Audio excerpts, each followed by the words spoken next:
At work, So one of the things that I try and do for NOPD detective Charlie Hoffaker works with a team of investigators tackling high-profile city crimes.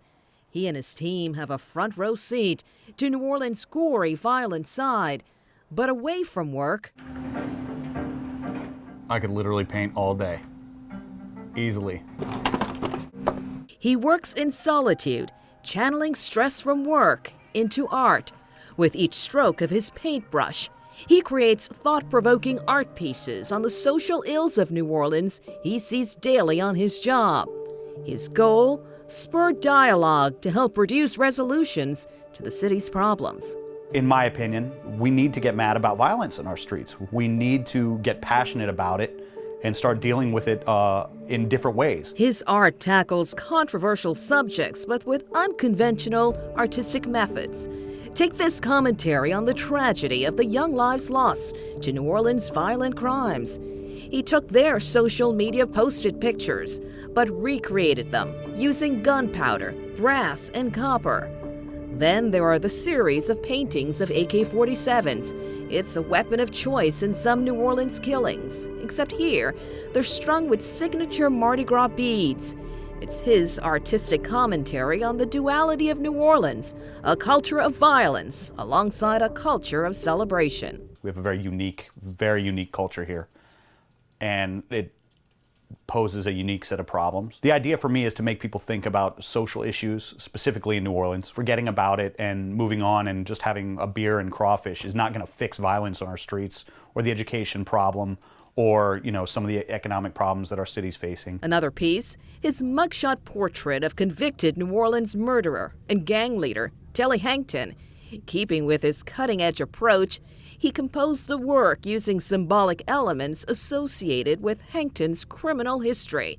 It took more than 14,000 bullet casings to create this mosaic. Telly Hankton chose to use the medium of violence, and bullet casings being a byproduct of that violence. Here in the French Quarter, locals and visitors to the city also have an opportunity to check out Charlie's art pieces. This is a graphite gallery, and right now on display, one of his most provocative creations, the AK-47 with the Mardi Gras beads. The gallery's owner describes them as beautiful and controversial.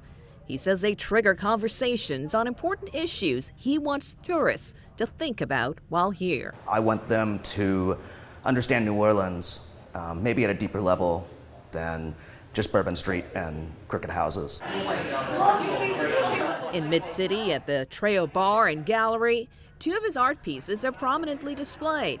Some customers say his art embodies a contradictory nature of New Orleans. I do think of New Orleans, the Mardi Gras beads hanging from an AK-47, which unfortunately associated with gun violence in New Orleans. I think they need more art like that to make some of the leaders of the city face the fact of what's going on and get them to do something about it. Back at his studio, his newest works, a portrait of NOPD officer Natasha Hunter, who died on the job last year, and a print from his painting of a skeleton police officer.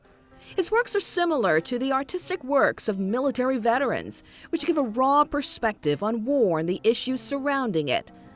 But it's his artistic approach that makes his work provocative. This is a guy I see every day. He's like Magnolia and Clio every day. The faces on these crumpled cardboards are those of some of the city's homeless. He paid the beggars $5 and $10 for each of their panhandling signs. He then painted them with the face of the panhandlers and presented the pieces last year in a local art show. He also donated some of the proceeds to services for the homeless. If people looked at that show and they saw all these faces staring back at them of homeless people all across our city, and that changed something within them, maybe they got a little bit more compassion, maybe the volume of work spoke to them, then I would say that began to change people, and that was more my intent. For this NOPD detective, it's part of his dual crime-fighting role.